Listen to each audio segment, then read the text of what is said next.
Morning students. Today we are going to discuss the asexual reproduction in Mucor अर्थात Mucor में पाए जाने वाले अलैंगिक जनन के बारे में हम बात करेंगे आज। म्यूकर जाइगोमाइसीटीज क्लास का मेंबर है और इसको black mould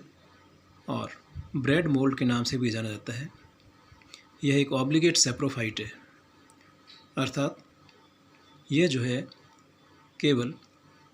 dead decaying organs के ऊपर ही डेड डिकेइंग ऑर्गेनिक मैटेरियल के ऊपर ही सर्वाइव करता है, लिविंग होस्ट पर ये सर्वाइव नहीं करता है। इसके अंदर जो माइसीलियम पाया जाता है वो एसेप्टेट और सिनोसाइटिक होता है और म्यूकर में अलैंगिक जनन जो है सामान्यतया मल्टी न्यूक्लिएट एप्लोनोस्पोर के द्वारा होता है। इसके अलावा इसके अंदर क्लेमाइडोस्पोर के द्वारा भी अलैंगिक जनन पाया जाता है। एप्लोनोस्पोर की बात करें तो म्यूकर के अंदर सबस्ट्रेटम पर जो है माइसीलियम बहुत ज़्यादा मात्रा में एस्टेब्लिश हो जाता है और सबस्ट्रेटम पर अच्छी तरह से एस्टेब्लिश होने के बाद ये माइसीलियम जो है एरियल और इरेक्ट ब्रांचेज का निर्माण करता है। उससे एरियल और इरेक्ट ब्रांचेज बनती है और वो ब्रांचेज कहलाती है स्पोरेंजियोफोर। ये इरेक्ट ब्रांचेज है और ये ब्रांचेज जो है अब ये स्पोरेंजियोफोर कहलाती है। अब इस ब्रांचेज की जो थिकनेस है वो रिमेनिंग माइसीलियम से जो है ज़्यादा होती है। अब एरियल ब्रांचेज बनने के बाद या स्पोरेंजियोफोर बनने के बाद अब इस एरियल ब्रांचेज का मैक्सिमम साइटोप्लाज्म, न्यूक्लियस और फूड मटेरियल जो है इसके टिप पार्ट की ओर चला जाता है, एपेक्स एंड की ओर चला जाता है और एपेक्स एंड की ओर जाने के बाद अब इसके जो है टिप पार्ट जो है इस तरह से राउंडेड स्ट्रक्चर में कन्वर्ट हो जाता है और इस राउंडेड स्ट्रक्चर में जो है साइटोप्लाज्म और वैक्यूल्स इसमें जो है डिफ्रेंशिएशन पाया जाता है कि मैक्सिमम साइटोप्लाज्म जो है पेरीफेरी पर चला जाता है, न्यूक्लियस पेरीफेरी पर चले जाते हैं और यहाँ पाया जाने वाला जो साइटोप्लाज्म है वो स्पोर प्लाज्म के नाम से जाना जाता है। इसके विपरीत जो मैक्सिमम वैक्यूल्स है वो सेंटर में इकट्ठी होती है और इसमें जो है बहुत थोड़ी मात्रा में जो है साइटोप्लाज्म पाया जाता है और ये साइटोप्लाज्म जो है कोल्यूमेलोप्लाज्म के नाम से जाना जाता है। अब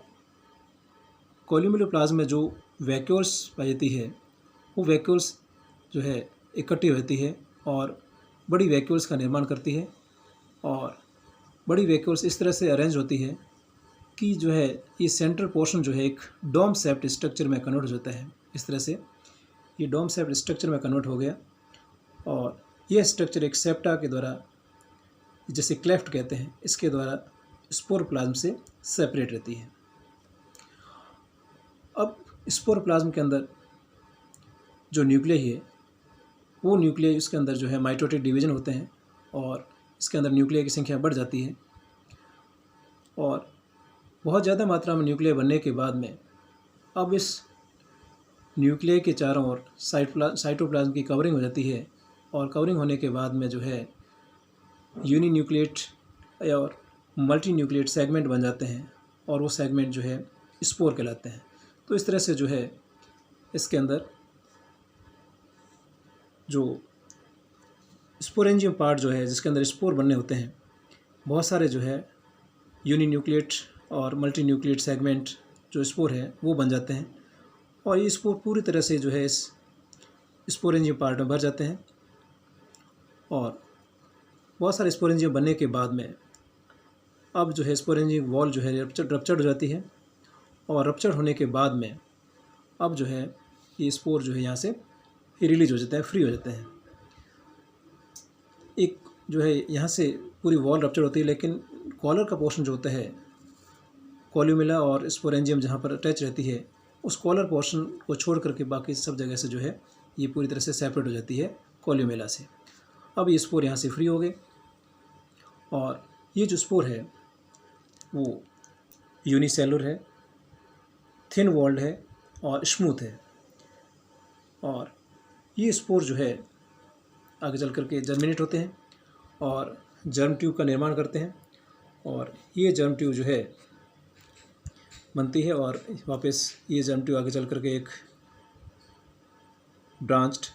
वेल डेवलप्ड और सिनोसाइटिक माइसीलियम का निर्माण करती है। और इस तरह से ये सिनोसाइटिक माइसीलियम जो आगे चल करके फिर जो है वापस इरेक्ट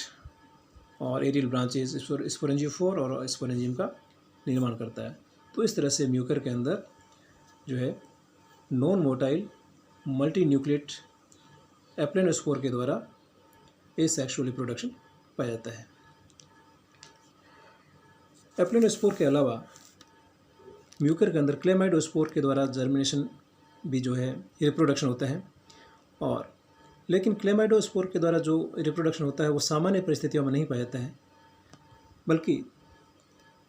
म्यूकर के सिनोसाइटिक माइसीलियम को अगर हम शुगर के न्यूट्रिटिव सॉल्यूशन रखें तो इसके अंदर जो सिनोसाइटिक माइसीलियम जो है अनेक जो है राउंडेड कंपार्टमेंट में जो है टूट जाता है, और ये टुकड़े जो है क्लेमाइडोस्पोर बनाते हैं। ये क्लेमाइडोस्पोर यहाँ से जो है फ्री होकर के और नए माइसीलियम को रिप्रोड्यूस करते हैं। तो इस तरह से जो है म्यूकर के अंदर क्लेमाइडोस्पोर के द्वारा भी एसेक्सुअल रिप्रोडक्शन पाया जाता है। Thank you.